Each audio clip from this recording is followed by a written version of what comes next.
आकाशवाणी भोपाल से प्रस्तुत हैं प्रादेशिक समाचार।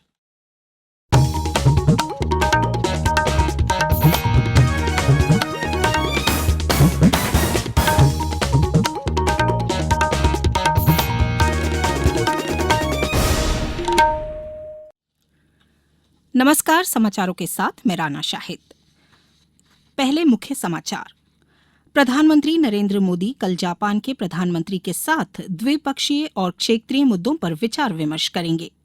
लाडली बहना योजना के आवेदन गांव और शहरों के वार्डों में 25 मार्च से भरवाए जाएंगे। प्रदेश में पशुओं तक चिकित्सा सुविधा पहुंचाने के लिए एम्बुलेंस चलाई जाएंगी और 5वां पोषण पखवाड़ा कल से शुरू, मोटे अनाज के प्रति किया जाएगा जागरूक। अब समाचार विस्तार से।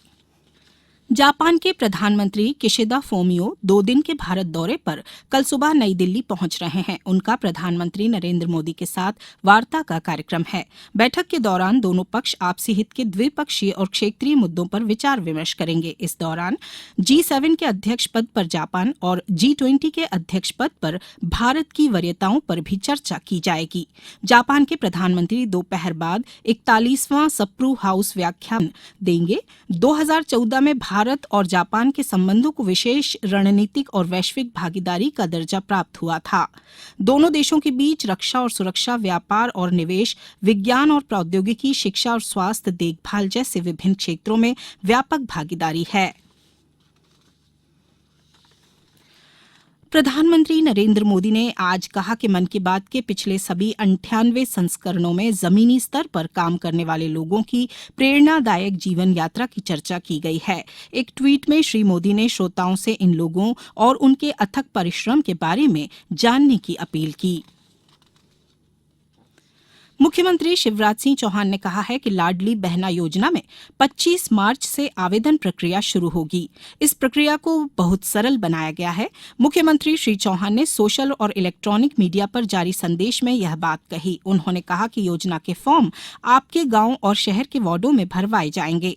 बहनों को लोक सेवा केंद्र या कहीं और जाने की जरूरत नहीं है। सभी गांव में हमारे कर्मचारी आएंगे और फॉर्म भरवाएंगे। जब तक सभी बहनों के आवेदन नहीं भर जाते तब तक शिविर लगते रहेंगे। मुख्यमंत्री श्री चौहान ने कहा कि ई-केवाईसी के लिए कोई शुल्क नहीं देना होगा। यदि कोई ई-केवाईसी के लिए पैसा मांगता है तो सीएम हेल्पलाइन नंबर 181 पर फोन कर शिकायत दर्ज करा सकते हैं। भारतीय रेल मंडल दिल्ली और जयपुर के बीच शीघ्र ही वंदे भारत एक्सप्रेस रेलगाड़ी का परिचालन शुरू करेगा। रेल मंत्री अश्विनी वैष्णव ने आज नई दिल्ली अजमेर शताब्दी एक्सप्रेस में उपलब्ध यात्री सुविधाओं का निरीक्षण किया। श्री वैष्णव ने इन सुविधाओं के बारे में यात्रियों से बातचीत भी की। उन्होंने कहा कि यात्रियों की प्रतिक्रिया सकारात्मक रही है। यात्रियों ने बताया कि रेलगाड़ियों और प्लेटफॉर्म में पहले से ज्यादा साफ सफाई है। श्री वैष्णव ने कहा कि रेलवे इस पर नई पहल करेगा। अब समाचारों में वक्त है एक ब्रेक का। ये समाचार आप आकाशवाणी भोपाल से सुन रहे हैं। हमारे समाचारों को अब आप कभी भी और कहीं भी अपनी सुविधा के अनुसार सुन सकते हैं। ये समाचार बुलेटिन यूट्यूब, ट्विटर और फेसबुक पर AIR न्यूज भोपाल पेज पर सुने जा सकते हैं। इसके अलावा आप हमारी वेबसाइट newsonair.com पर या AIR न्यूज ऐप पर भी समाचार सुन सकते हैं। ब्रेक के बाद समाचारों में एक बार फिर आपका स्वागत है। प्रदेश में बीमार पशुओं तक चिकित्सा सुविधा पहुंचाने के लिए पशु एम्बुलेंस चलाई जाएंगी। पशुपालन मंत्री प्रेम सिंह पटेल ने बताया कि अप्रैल से यह व्यवस्था शुरू करने के प्रयास किए जा रहे हैं। इन वाहनों में GPS, माइक, माइक्रोस्कोप, रक्त जांच किट, बैटरी चलित छोटा फ्रिज, दवाइयां, डिस्पोजेबल सिरिंज, ग्लव्स, कृत्रिम गर्भाधान किट और छोटे मोटे ऑपरेशन की सुविधा रहेगी। गांव में पहुंचने के बाद यह अस्पताल माइक से ग्रामीणों को अपने पहुंचने की सूचना भी देगा। केंद्र सरकार से प्रदेश के लिए स्वीकृत 406 पशु एम्बुलेंस प्राप्त हो चुकी हैं। प्रति चलित पशु चिकित्सा इकाई में एक पशु चिकित्सक, पैरावेट और वाहन चालक सह सहायक की व्यवस्था की जा रही है। इसके संचालन के लिए कॉल सेंटर की स्थापना भी की जाएगी, जिसमें 5 पशु चिकित्सक और 15 कॉल एग्जीक्यूटिव को आउटसोर्स से नियोजित किया जा रहा है। सूचना और प्रसारण तथा युवा कार्यक्रम और खेल मंत्री अनुराग सिंह ठाकुर ने भारतीय खेल समुदाय से देश को अंतर्राष्ट्रीय खेल पटल पर अग्रणी बनाने की अपील की है। श्री ठाकुर ने आज सुबह चेन्नई में तमिलनाडु शारीरिक शिक्षा और खेल विश्वविद्यालय के दीक्षांत समारोह में कहा कि केंद्र और राज्यों के समर्थन तथा आधुनिक खेल सुविधाओं के कारण अब भारतीय एथलीट अंतर्राष्ट्रीय प्रतिस्पर्धाओं में उत्कृष्ट प्रदर्शन कर रहे हैं। श्री ठाकुर ने खेलों में महिलाओं के पुरस्कार जीतने और रिकॉर्ड बनाने की प्रशंसा की। उन्होंने कहा कि खेलों में सांस्कृतिक पहचान और सामाजिक संबंधों को आकार देने की क्षमता है।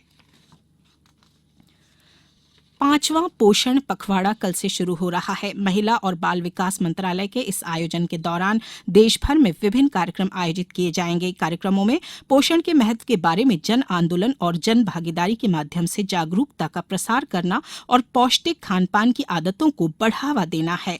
इस वर्ष के पोषण पखवाड़े का विषय है सबके लिए पोषण, स्वस्थ भारत की ओर बढ़ते कदम। वर्ष 2023 को अंतर्राष्ट्रीय मोटा अनाज वर्ष घोषित किए जाने के कारण इस वर्ष श्री अन्न को लोकप्रिय बनाने पर विशेष ध्यान दिया जा रहा है। वहीं आज नई दिल्ली में भारतीय खाद्य संरक्षा एवं मानक प्राधिकरण ने 2 दिवसीय वैश्विक श्री अन्न सम्मेलन के दौरान विचार मंथन सत्रों का आयोजन किया। सम्मेलन का उद्देश्य सरकार के विभिन्न कदमों को आगे ले जाने में पोषणविदों, स्वास्थ्य विशेषज्ञों, नीति निर्माताओं और प्रमुख भागीदारों को शामिल करना तथा मोटे अनाज की खपत, स्वास्थ्य लाभों, अनुसंधान, नवाचारों, सतत और खाद्य प्रणाली परिवर्तन के बारे में विचार विमर्श करना है। प्रदेश में पिछले कुछ दिनों से बेमौसम बारिश का दौर जारी है। आज अधिकांश जिलों में तेज आंधी के साथ बारिश और ओले गिरने के समाचार मिले हैं। सीहोर जिले में तेज आंधी के साथ हो रही बारिश और ओलावृष्टि से जिले में हजारों हेक्टेयर में गेहूं और चने की फसल खराब हो गई, जिससे किसानों के चेहरे पर चिंता की लकीरें खिंच गईं।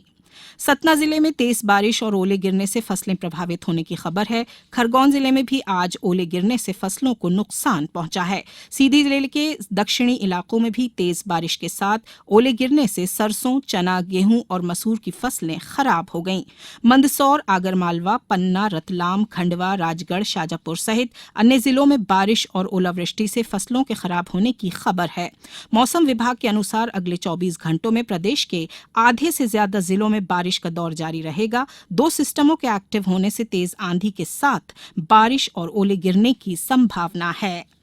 अब कुछ समाचार संक्षेप में। शिवपुरी जिले के कोलारस के चिलावत गांव के 7 लोगों की चंबल नदी में बहने के बाद 2 लोगों के शव मिले हैं। 5 लोगों की तलाश जारी है।